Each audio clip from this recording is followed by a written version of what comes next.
नमस्कार। आजकल क्लाउड पर इंफ्रास्ट्रक्चर मैनेज करना कितना पेचीदा हो गया है ना। बहुत सारी सेटिंग्स, अलग-अलग सर्विस। हाँ, बिल्कुल।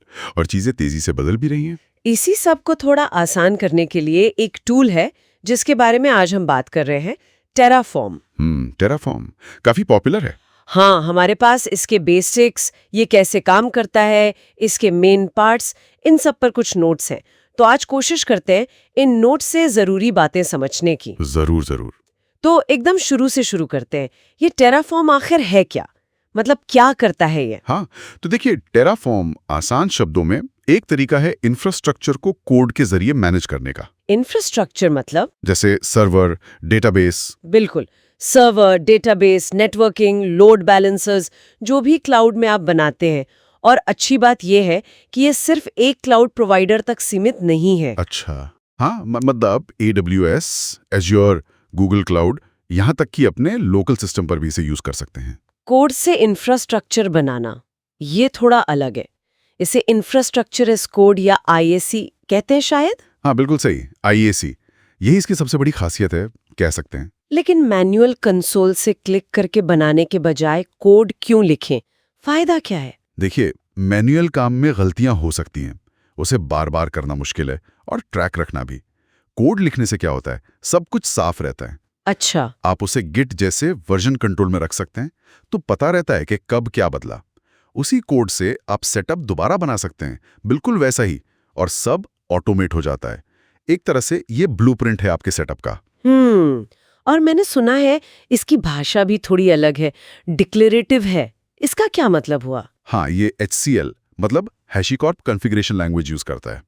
डिक्लेरेटिव का मतलब है कि आप टेराफॉर्म को ये बताते हैं कि आपको क्या चाहिए। क्या चाहिए? मतलब मतलब जैसे मुझे एक ऐसा सर्वर चाहिए, इतनी मेमोरी वाला, इस ऑपरेटिंग सिस्टम के साथ। हाँ, आप ये नहीं बताते कि उसे स्टेप बाय स्टेप कैसे बनाना है। अच्छा, तो टेराफॉर्म खुद समझ लेता है कि कैसे करना है। हाँ, वो देखता है कि अभी क्या है और आपको क्या चाहिए, और फिर वो प्लान बनाता है कि उस मंजिल तक कैसे पहुंचना है।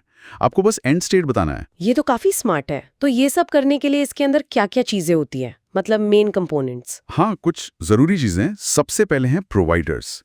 ये बेसिकली प्लगइन्स जैसे हैं। प्लगइन्स। हाँ, हर प्लेटफॉर्म के लिए AWS, एज़्योर, क्यूबरनेटीज अलग प्रोवाइडर होता है, जो टेराफॉर्म को उस प्लेटफॉर्म की API से बात करने देता है। ओके। और? फिर आते हैं रिसोर्सेज। ये वो असल चीजें हैं जो आप बनाते हैं, जैसे AWS का EC2 इंस्टेंस या एक S3 बकेट या कोई नेटवर्क रूल। ये बिल्डिंग ब्लॉक्स हैं। रिसोर्सेज, समझ गई। और वो मॉड्यूल्स क्या थे? हाँ, मॉड्यूल्स भी बहुत काम के हैं। ये बेसिकली रिसोर्सेज का एक ग्रुप है जिसे आप पैक करके बार बार इस्तेमाल कर सकते हैं। अच्छा, मतलब रीयूजेबिलिटी के लिए। बिल्कुल। मान लीजिए आपको हर प्रोजेक्ट में एक जैसा नेटवर्क सेटअप चाहिए, तो आप उसका एक मॉड्यूल बना सकते हैं।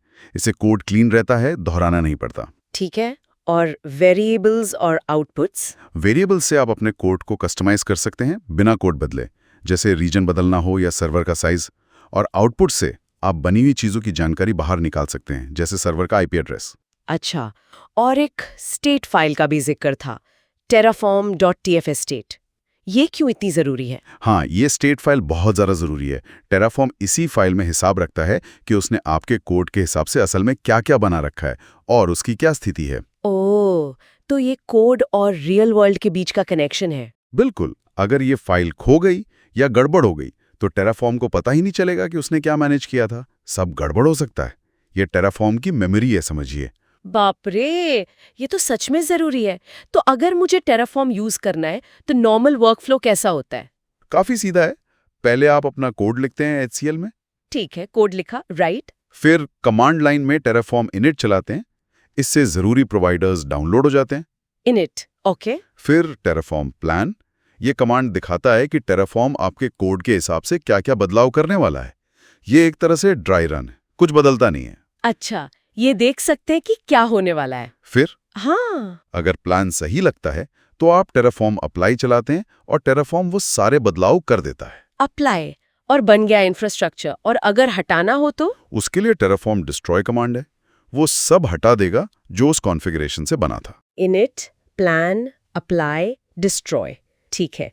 लेकिन वो स्टेट फाइल, वो कहाँ स्टोर होती है? टीम में कैसे मैनेज करते हैं इसे? अच्छा सवाल है। डिफ़ॉल्ट में तो वो लोकल मशीन पर बनती है।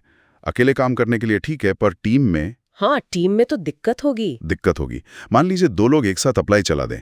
इसलिए रिमोट स्टेट का कॉन्सेप्ट है।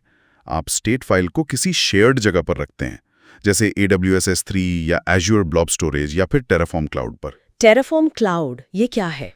टेराफॉर्म क्लाउड है HashiCorp की ही सर्विस है, जो remote state management, team collaboration, policy as code जैसी चीजें आसान बनाती है। अच्छा, तो लोकल के बजाय रिमोट स्टेट बेहतर है टीम्स के लिए? हाँ, बहुत ज़रूरी है। इससे सब एक ही स्टेट पर काम करते हैं और लॉकिंग वगैरह भी मिल जाती है ताकि टकराव ना हो। अगर टेराफॉर्म की तुलना करें जैसे AWS के क्लाउड फॉर्मेशन से या पुलुमी से, क्या फर्क है? क्लाउड फॉर्मेशन सिर्फ AWS के लिए है। टेराफॉर्म का बड़ा फायदा यही है कि ये मल्टी क्लाउड है। हाँ, ये तो बड़ा प्लस है।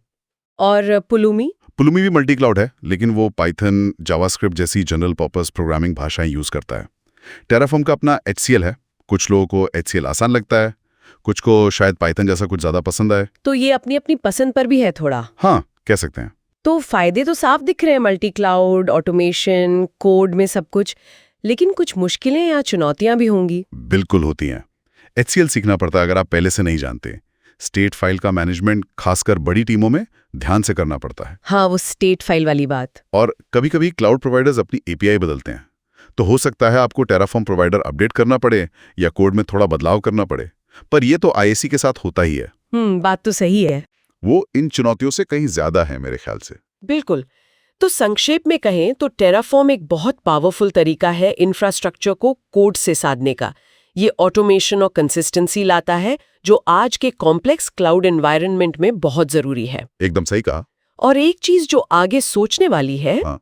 वो ये कि IAC टूल्स जैसे टेराफॉर्म अब सिर्फ सर्वर, डेटाबेस बनाने के लिए नहीं है। अब लोग इन्हें security policy, cost management rules, compliance checks, इन सब को भी कोड के जरिए लागू करने के लिए इस्तेमाल कर रहे हैं। ओ, मतलब एवरीथिंग एज कोड। हाँ, कुछ वैसा ही ट्रेंड है। तो ये देखना इंटरेस्टिंग होगा कि ये चीजें भविष्य में IT ऑपरेशन और मैनेजमेंट को और कैसे बदलती है। सिर्फ इंफ्रा बनाना नहीं, बल्कि उसे चलाना और सुरक्षित रखना भी कोड से। ये तो वाकई सोचने वाली बात है। इंफ्रास्ट्रक्चर मैनेजमेंट का भविष्य शायद कोड में ही लिखा जा रहा है।